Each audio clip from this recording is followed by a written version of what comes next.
जय हिंद दोस्तों, स्वागत है आपके अपने YouTube channel easy trick education में। आज हम लोग पढ़ेंगे संघीय कार्यपालिका।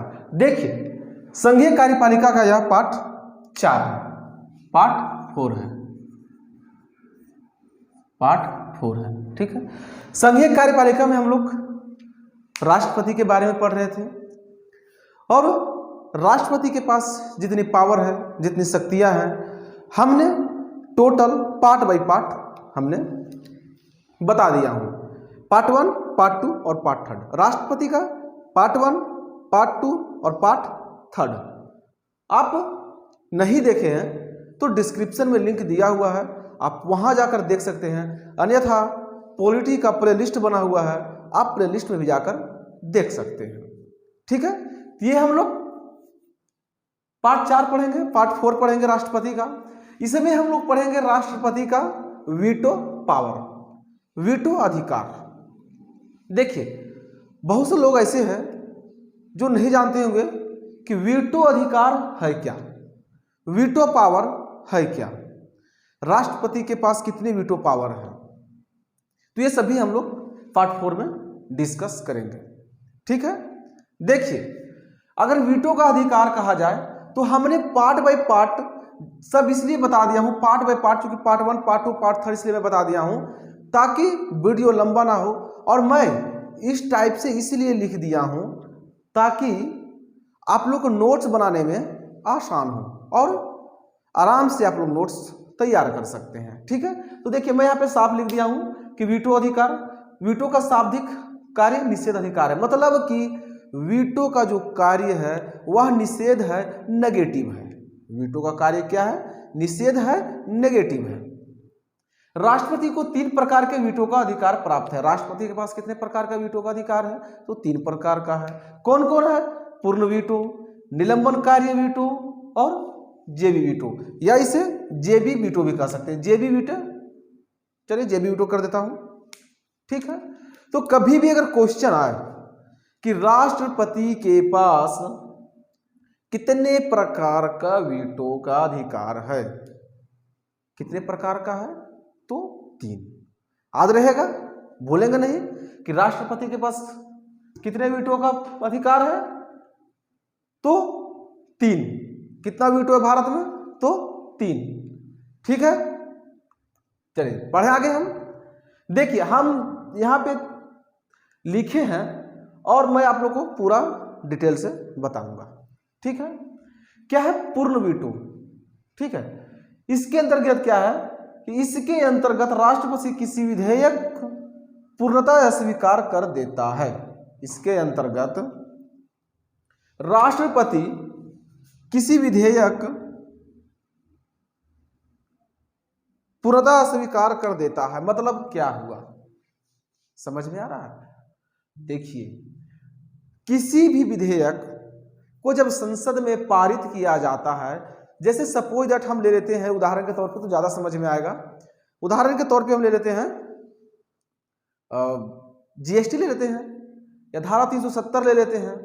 ठीक है, तो क्या होता है कि पहले लोकसभा में पास होता है, राज्यसभा में पास होता है, उसके बाद कहां जाता है? राष्ट्रपति के पास। क्योंकि राष्ट्रपति का जब तक साइन नहीं होता है तब तक पास नहीं होता है। ठीक है, तब तक वह कानून बनकर तैयार नहीं होता है, तो लास्ट में जाता है कहां? राष्ट्रपति के पास।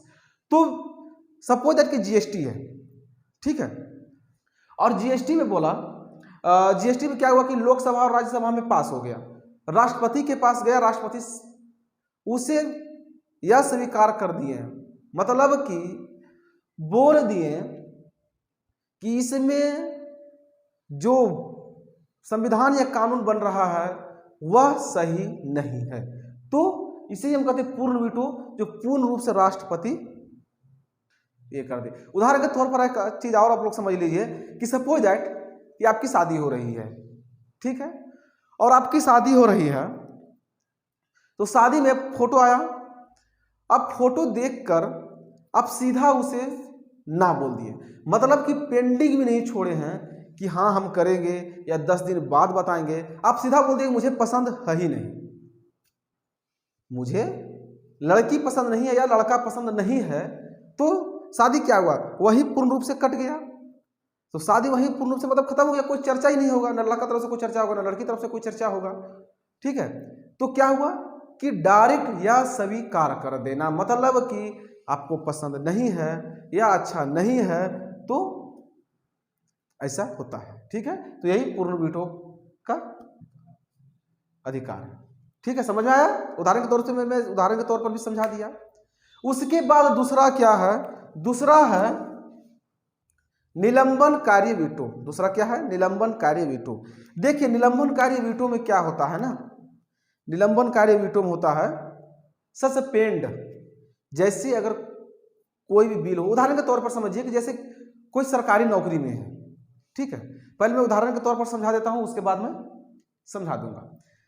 जैसे किसी का सरकारी नौकरी है किन्हीं का, और क्या होते हैं कि घूस लेते पकड़े गए, करप्शन करते पकड़े गए, अथवा कोई और कार्य में पकड़े गए, तो क्या होता है कि उससे उन्हें कुछ दिनों के लिए सस्पेंड कर दिया जाता है, कुछ दिनों के लिए सस्पेंड कर दिया जाता है। उसके बाद पुनः वह नौकरी ज्वाइन कर सकते हैं। तो निलंबन कार्य वीटो में यही होता है कि बहिष्कार नहीं करना, मतलब कि सदा के लिए समाप्त नहीं करना, कुछ दिनों के लिए सस्पेंड करना या कुछ सुधार करना।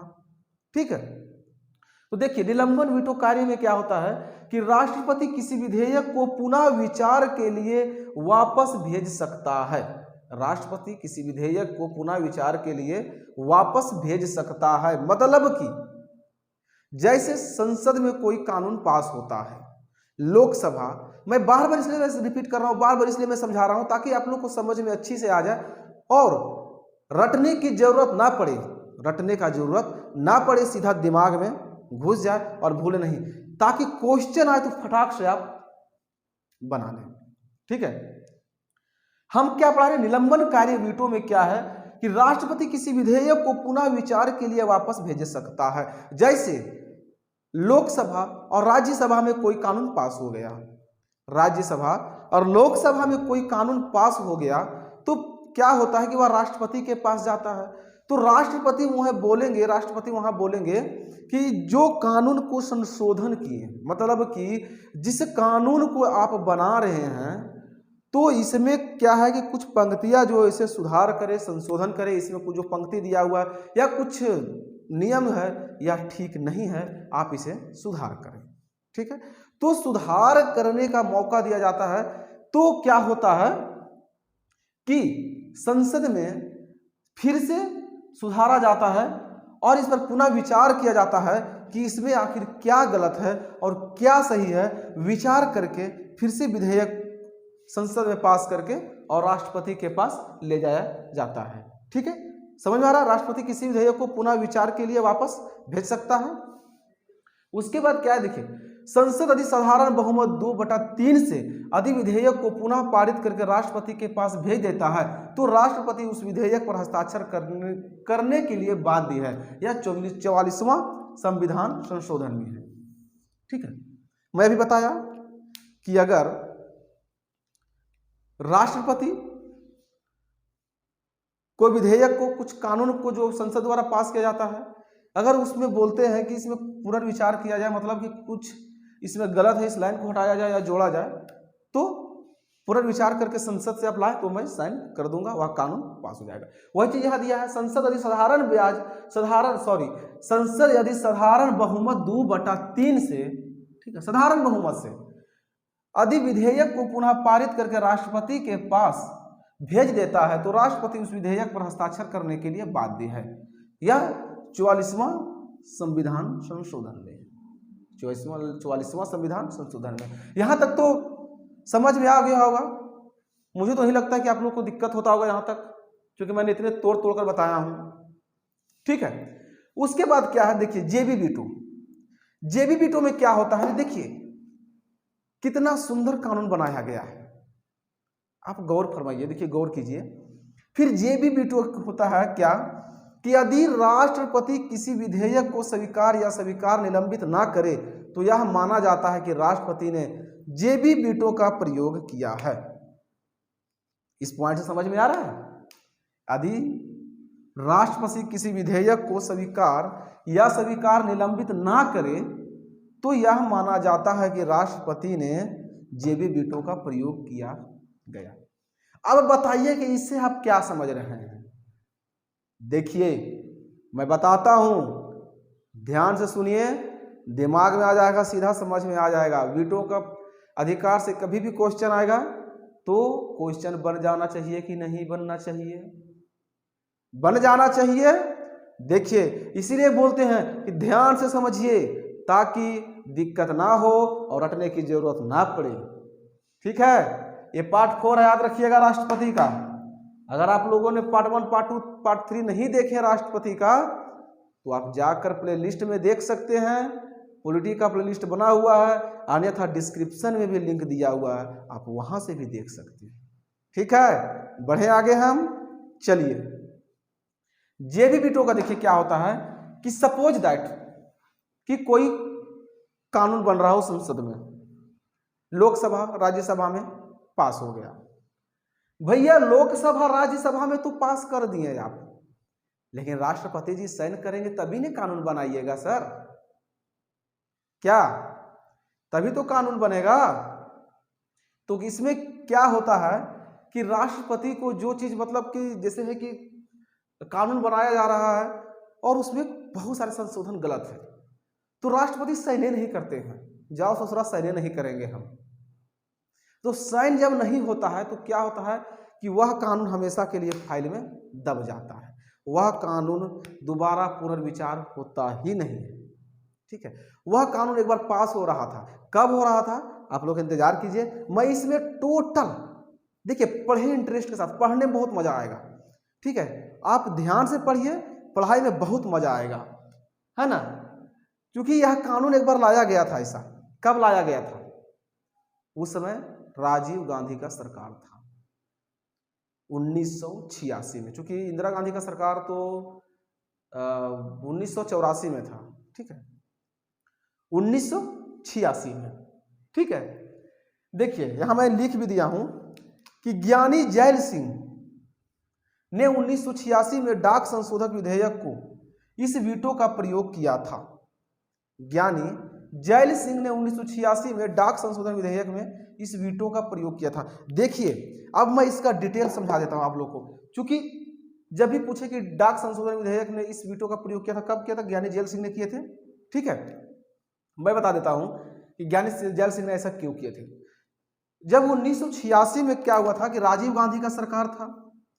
ठीक है, राजीव गांधी उसमें प्रधानमंत्री थे और ज्ञानी जैल सिंह क्या थे, प्रेसिडेंट थे। ठीक है, ज्ञानी जैल सिंह उस समय क्या थे, प्रेसिडेंट थे, राष्ट्रपति थे।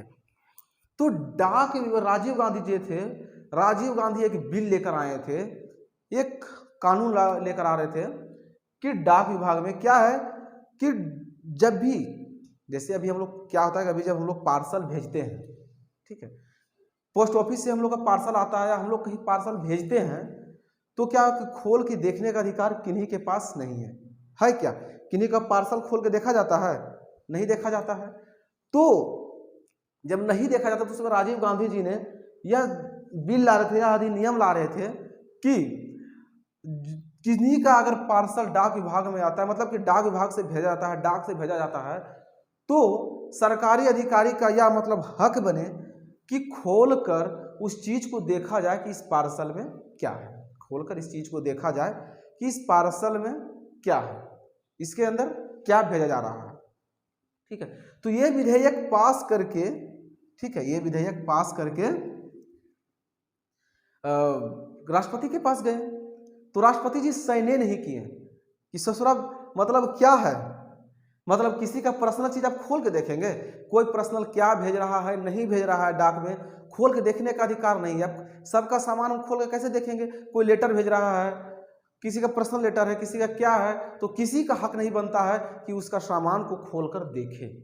ठीक है, तो राष्ट्रपति जी क्या है कि इस पर साइन नहीं किए ज्ञानी जैल सिंह, और जब साइन नहीं किए तो यह कानून हमेशा के लिए खत्म हो गया।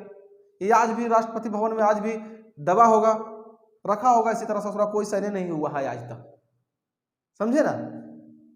ऐसे भारत के राष्ट्रपति के पास कोई विशेषित वीटो नहीं है। ठीक है ना। अब बताइए कि हमारे देश का कानून कितना सुंदर है। पहले क्या है, पूर्ण वीटो, पूरा रद्द हो जाएगा। ठीक है, दूसरा क्या है, निलंबन कार्य वीटो, ये जानते हैं कि अगर हम रिजेक्ट भी करेंगे, कोई कानून अगर खराब बन रहा है या सही नहीं बन रहा है, कोई बिल पास हो नहीं हो रहा है अच्छा से, या फिर बिल पास हो रहा है और सही चीज़ उसमें नहीं है, अगर हम निलंबनकारी वीटो का प्रयोग करेंगे तो ससुरा फिर पास करके ले आएगा। ठीक है, निलंबनकारी वीटो का प्रयोग करेंगे तो ससुरा फिर पास करके ले आएगा, क्योंकि जिसका सरकार है वो तो पास आराम से कर लेगा ना जी, जिसका सरकार हो तो पास आराम से कर लेंगे। ठीक है, तो सीधा जेबी वीटो का प्रयोग करेंगे। जेबी वीटो में क्या होता है कि आप लोकसभा राज्यसभा में तो पास कर दिए हैं, अब हम सहने नहीं करेंगे, और जब सहने नहीं करेंगे तो दोबारा उस कानून को आप लाइए नहीं सकते हैं, दोबारा उस कानून को आप संसद में ला ही नहीं सकते। जाइए, हम सहने नहीं करेंगे, एक कानून कभी आएगा ही नहीं। ठीक है, तो राष्ट्रपति के पास 3 जेबी वीटो का पावर है। आप समझ रहे हैं कौन कौन सा याद रहेगा? पूर्ण वीटो, एब्सोल्युटली भी उसको हम इंग्लिश में बोल सकते हैं, अत्यंत कार्य वीटो या अत्यंत वीटो, निलंबन कार्य वीटो और जेबी वीटो। ठीक है, चलिए अभी हम आगे पढ़ाएं, इसे मिटाकर फिर हम आगे बताएंगे अभी। ठीक है, देखिए मैं अभी इसे मिटाकर मैं राष्ट्रपति का पार्ट 4 में जितना है मैं टोटल पढ़ा दूंगा। ठीक है, चलिए आगे हम लोग देखिए, हमने वीटो का अधिकार पढ़ा दिया हूं, उससे आप लोग को तो कोई भी क्वेश्चन आएगा तो दिक्कत नहीं होगा, मुझे लगता है कि दिक्कत नहीं होना चाहिए। और मैं बार बार बोल रहा हूं कि आप अगर राष्ट्रपति का, संघीय कार्यपालिका का अपने पार्ट 1, पार्ट 2 और पार्ट 3 वीडियो नहीं देखे हैं तो डिस्क्रिप्शन में लिंक दिया हुआ है, आप वहां जाकर देख सकते हैं। अन्यथा प्लेलिस्ट में पॉलिटी का प्लेलिस्ट बना हुआ है, आप वहां भी जाकर पॉलिटिकल का सारा क्लास कर सकते हैं, राष्ट्रपति का वीडियो देख सकते हैं। ठीक है, क्योंकि हमारी तरफ से कोशिश यही रहती है कि आपका क्वेश्चन ना छूटे, एग्जाम में जो भी क्वेश्चन है वह ना छूटे। और वीडियो अगर पसंद आता है ना, मेरा पढ़ाई हुआ अगर अच्छा लगता है तो आप प्लीज़ एक लाइक जरूर कर दिया करें, क्योंकि लाइक करने से क्या होता है कि हमारा मनोबल बढ़ता है और हमें भी पढ़ाने में अच्छा लगता है। ठीक है, तो चलिए वीटो का अधिकार, तो वीटो का संबंध, वीटो के बारे में तो पढ़ लिए।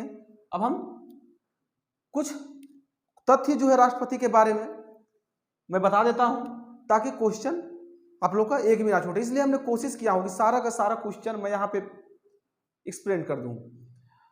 देखिए, ब्रिटेन के सम्राट के पास पूर्ण वीटो का अधिकार है। ठीक है, मैं पढ़ा रहा था कि चूंकि भारत में कोई विशेष वीटो नहीं है, लेकिन ब्रिटेन के सम्राट के पास क्या है कि पूर्ण वीटो का अधिकार है। और अमेरिका के राष्ट्रपति के पास भी, अमेरिका के राष्ट्रपति के पास भी पूर्ण वीटो का अधिकार है। वहां तो विशेषित वीटो का भी अधिकार है, पूर्ण वीटो का भी अधिकार है अमेरिका के राष्ट्रपति के पास। ठीक है, देखिए राष्ट्रपति का पहला चुनाव कब हुआ था? 1952। देखिए ये क्वेश्चन जो है ना, बहुत सा प्रैक्टिस सेटों में देखने को मिलता है या बहुत से एग्जाम में भी देखने को मिलता है कि राष्ट्रपति पद का पहला चुनाव कब हुआ था। तो आप लोग याद रखेंगे कि राष्ट्रपति पद का पहला चुनाव जो है वह 1952 में हुए थे। कब हुआ था राष्ट्रपति पद का पहला चुनाव? 1952 में। उस समय राष्ट्रपति कौन बने थे? डॉक्टर राजेंद्र प्रसाद। डॉक्टर राजेंद्र प्रसाद जो है वे 2 बार राष्ट्रपति के पद पे रह चुके हैं। याद रहेगा, अगर क्वेश्चन आए कि 2 बार राष्ट्रपति के पद पर कौन रह चुके हैं, तो डॉक्टर राजेंद्र प्रसाद 2 बार राष्ट्रपति के पद पे रह चुके हैं।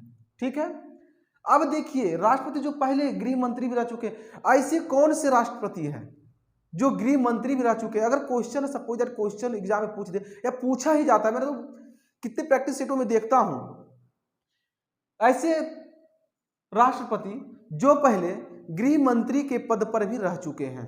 कौन थे? ज्ञानी जैल सिंह तथा प्रणब मुखर्जी। ठीक है, प्रणब मुखर्जी और ज्ञानी जैल सिंह ऐसे राष्ट्रपति थे जो पहले गृह मंत्री का पद भी संभाल चुके थे। ठीक है, प्रणब मुखर्जी और ज्ञानी जैल सिंह ऐसे राष्ट्रपति थे जो पहले गृह मंत्रालय का भी पद संभाल चुके थे, उसके बाद राष्ट्रपति के पद पे रहे। ठीक है, अब यहाँ पे क्या है देखिए, निर्विरोध चुने जाने वाले राष्ट्रपति कौन है भाई? तो निर्विरोध चुने जाने वाले राष्ट्रपति जो है वह नीलम संजीव रेड्डी है। ठीक है, निर्विरोध चुने जाने वाले राष्ट्रपति कौन है? नीलम संजीव रेड्डी। यह जो है निर्विरोध चुने गए थे और निर्विरोध चुनने से पहले एक बार यह राष्ट्रपति के चुनाव हार भी चुके थे। ठीक है। एक बार राष्ट्रपति का चुनाव हारने वाले नीलम संजीव रेड्डी हैं, और उसके बाद जब चुनाव हारने के बाद क्या हुआ कि अगला बार इन्होंने निर्विरोध चुनाव जीते, ठीक है। अब देखिए बताएंगे कि ऐसे राष्ट्रपति जो पद पे रहने के मतलब रहते हेतु ही उनका मृत्यु हुई, पद पे रहने के बावजूद ही उनकी मृत्यु हुई, तो कौन से पद पे रहते हुए मरने वाले राष्ट्रपति कौन है? तो जाकिर हुसैन और फखरुद्दीन अली अहमद, ठीक है। जाकिर हुसैन और फखरुद्दीन अली अहमद, ठीक है। देखिए जाकिर हुसैन सबसे कम समय तक राष्ट्रपति भी रहे। अगर क्वेश्चन पूछे कि सबसे कम समय तक अपने पद पे राष्ट्रपति रहकर मरने वाले राष्ट्रपति कौन है, तो जाकिर हुसैन। या फिर सबसे कम समय तक राष्ट्रपति का किसका कार्यकाल रहा, तो जाकिर हुसैन का। देखिए जाकिर हुसैन कितने साल राष्ट्रपति रहे और मर गए, ये बताइए? 2 वर्ष। क्योंकि जाकिर हुसैन जो थे वे 2 वर्ष तक ही राष्ट्रपति रहे और पद पे रहते हुए मर गए, ठीक है। चलिए बढ़े आगे हम। अब क्या है कि आपातकाल की घोषणा करने वाले राष्ट्रपति कौन थे? सबसे पहले यहां पे सवाल उठता है कि आपातकाल किनके शासनकाल में लगा था? आपातकाल किनके शासनकाल में लगा था? देखिए ये क्वेश्चन वेरी वेरी इंपॉर्टेंट है, इसलिए आप लोग भी अच्छे से याद कर लें ताकि भविष्य में दिक्कत ना हो और एग्जाम में जब भी जाए तो बिना संकोच किए आंसर टिक करके आए, ठीक है। बिना संकोच किए आंसर टिक करके आए, क्योंकि जीवन में तो संघर्ष करना पड़ेगा तभी तो आगे बढ़ेंगे, ठीक है। तो आपातकाल की घोषणा किनके शासनकाल में हुआ था? इंदिरा गांधी का शासनकाल में, क्योंकि उस समय प्रधानमंत्री कौन थे जिसमें आपातकाल लगाया गया था? इंदिरा गांधी। आपातकाल कब लगाया गया था? 1975 में लगाया गया था आपातकाल। आपातकाल कब लगाया गया था? 1975 में, ठीक है। 5वीं पंचवर्षीय योजना के समय, ठीक है। मैंने यहाँ इसीलिए लिख दिया हूँ ताकि आप लोग नोट्स में लिख लेंगे तो दिक्कत नहीं होगा और आराम से आप बाद में भी कभी पढ़ सकते हैं। तो आपातकाल की घोषणा करने वाले राष्ट्रपति कौन है? जिसमें आपातकाल की घोषणा हुआ था उस समय राष्ट्रपति कौन थे? तो फखरुद्दीन अली अहमद, ठीक है। फखरुद्दीन अली अहमद। अगर कभी क्वेश्चन पूछे कि आपातकाल लागू कब किया गया था, तो आपातकाल लागू किया गया था 1975 में, ठीक है। जिस समय आपातकाल लागू किया गया उस समय राष्ट्रपति कौन थे? तो याद रहेगा फखरुद्दीन अली अहमद, ठीक है। क्योंकि आपातकाल से भी रिलेटेड हम पढ़ा चुके हैं, शायद वीडियो पार्ट 3 या पार्ट 2 में होगा, पार्ट 3 या पार्ट 2 में होगा। हमने राष्ट्रपति का पार्ट 2 या पार्ट 1 में बता दिया हूँ आपातकाल की स्थिति, आपातकाल कब लगाई गई थी, कैसे लगाया गया था, मैंने उसमें डिटेल से बता दिया हूँ, पढ़ा दिया हूँ, ठीक है। आप पीछे वीडियो जाकर देख सकते हैं। तो समझ में आ गया, ठीक है। देखिए राष्ट्रपति से जितना भी क्वेश्चन पूछा जाता था मैंने लगभग पढ़ा दिया हूं, और राष्ट्रपति का जो क्या है कि आज चैप्टर खत्म हो गया। राष्ट्रपति से मैंने वीडियो पार्ट 1, पार्ट 2, पार्ट 3 और पार्ट 4 मैंने 4 भागों में 4 पार्ट में राष्ट्रपति के बारे में पढ़ाया हूं, ठीक है। आप प्लेलिस्ट में जाकर देख सकते हैं चारों वीडियो, या डिस्क्रिप्शन में लिंक दिया हुआ, आप वहां से भी देख सकते हैं, ठीक है। अगर आप लोग को वीडियो अच्छा लगता है तो लाइक करें, शेयर करें और सब्सक्राइब करें, और अपने दोस्तों में शेयर जरूर करें ताकि उनका भी हेल्प हो सके। और एक लाइक, अगर वीडियो अच्छा लगता है ना तो एक लाइक जरूर करें, उससे हमारा मनोबल बढ़ता है और हमें पढ़ाने में अच्छा लगता है। आप लोग हंसते रहिए, मुस्कुराते रहिए, आप लोग का दिन शुभ हो। मिलते हैं नेक्स्ट क्लास में।